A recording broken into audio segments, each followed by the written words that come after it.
Hello बच्चों, कैसे हैं आप? उम्मीद करती हूँ आप बढ़िया और एकदम मज़े में होंगे। तो चलिए आज एक बहुत अच्छा पाठ पढ़ेंगे जिसका नाम है दुष्ट का विनाश। तो बच्चों, पाठ को पढ़ने से पहले उसका संक्षिप्त परिचय जान लेते हैं। इस पाठ में कहानी के माध्यम से यह समझाया गया है कि मुसीबत की घड़ी में कभी भी घबराना नहीं चाहिए, बल्कि उसका सामना साहस और चतुराई से करना चाहिए। आइए अब पाठ में आने वाले कठिन शब्द जानें। वे शब्द हैं वृक्ष, खोखल, वंश, बुद्धिमान, प्रभाव, दुष्ट, सरोवर, आभूषण और दासियां। तो चलिए अब हम पाठ को अपने शुरू करते हैं और ये जो शब्द हैं इन्हें हम पढ़ेंगे इसमें और इनका अर्थ भी जानेंगे। तो किसी वन में बरगद का एक विशाल वृक्ष था। विशाल यानी कि बहुत बड़ा पेड़ था। कौन सा? बरगद का। उस वृक्ष पर एक कौवा अपने परिवार सहित घोंसला बनाकर रहता था। बरगद के वृक्ष के तने में एक खोखल था। खोखल यानी कि खोखली जगह। एक खोखल था जिसमें एक काला नाग रहता था।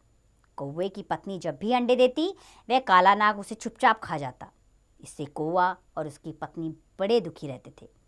उन्हें डर लगा रहता था कि किसी दिन तो काला नाग उन्हें भी मार सकता है। इस तरह उनका वंश तो कभी आगे नहीं बढ़ पाएगा। वंश यानी कि कुल। तो उन्हें यह डर सता रहा था कि उनका कुल खानदान कभी आगे नहीं बढ़ पाएगा। एक ना एक दिन नाग उन्हें भी मार डालेगा। कुछ दूर एक अन्य वृक्ष के नीचे कौवे का मित्र गीदड़ रहता था। वह बड़ा बुद्धिमान था।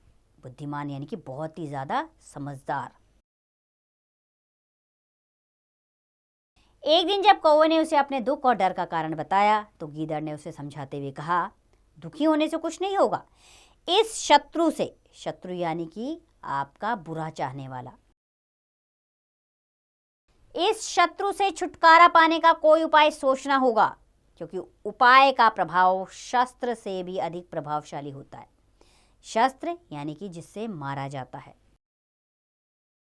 ऐसी चीज जो मारने के लिए काम आती है। तो उसने कहा कोई उपाय सोचना होगा, ये किसी शस्त्र से भी ज्यादा प्रभावशाली होता है। तुम ही बताओ मित्र, इस दुष्ट काले नाग से छुटकारा पाने का क्या उपाय करूं? कौवे ने बड़ी आशा से गीदड़ से पूछा कि मैं क्या करूं, आप खुद ही बताइए। इस पर गीदड़ ने उपाय बताते हुए कहा, राजमहल में एक सरोवर है। राजमहल जो यानी कि जो राजा का महल है, उसमें एक सरोवर यानी कि तालाब है।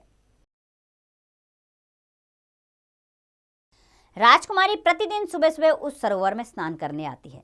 राजकुमारी जैसे ही अपने आभूषण उतारे, आभूषण अर्थात अपने गहने उतारे,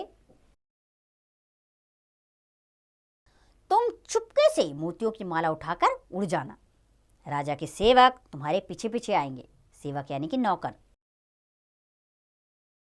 तो राजा के सेवक तुम्हारे पीछे पीछे आएंगे। जैसे ही तुम घोंसले के समीप पहुंचो, माला को काले नाग के बिल में डाल देना और स्वयं अपने घोंसले में चले जाना। राजा के सेवक काले नाग के बिल में माला मिलने पर उसको मार डालेंगे। अगले दिन कौवा सुबह सुबह राजमहल की ओर उड़ चला।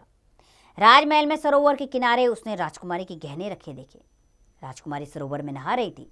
कौवा चुपके से नीचे उतरा और मोतियों की माला उठाई और उड़ गया। यह देख दासियां चिल्लाने लगी। दासियां यानी कि सेविकाएं, जो राजकुमारी के लिए काम करती थी। कौवा मोतियों की माला उठाकर ले गया। शोर सुनकर राजा के सेवक कौवे के पीछे भागे। कौवे ने वह माला ले जाकर काले नाग के बिल में डाल दी। कौवे का पीछा करते करते राजा के सेवक भी वहां पहुंच गए। उन्होंने बिल में काले नाग को देखा। सेवकों ने अपने भालों से कूदकर उसे मार डाला और माला लेकर चले गए। काले नाग के मारे जाने पर कौवे का परिवार निडर होकर सुख से उस पेड़ पर रहने लगा। निडर यानी कि बिना डर के। तो देखा बच्चों, कई बार जहाँ शस्त्र काम नहीं आता वहाँ आपकी बुद्धि काम आ जाती है। अर्थात सबसे पहले बुद्धि का परिचय लेते हुए अपनी समस्या का समाधान करना चाहिए। यहाँ जैसे कौवे ने किया। कौवे ने उससे झगड़ा नहीं किया, युद्ध नहीं किया। उसने समझदारी का परिचय देते हुए गीदड़ की बात में आकर और उसका अंत कर दिया, नाग का अंत कर दिया, जिससे उसका परिवार, कौवे का परिवार सुरक्षित हो गया। तो बच्चों, आप भी जीवन में इस शिक्षा को अपनाइए और बुद्धिमत्ता का परिचय दीजिए। हमेशा मुसीबतों से ना घबराइए और आगे बढ़ते चलिए। अब इस पाठ का अभ्यास कार्य आप स्वयं कीजिए।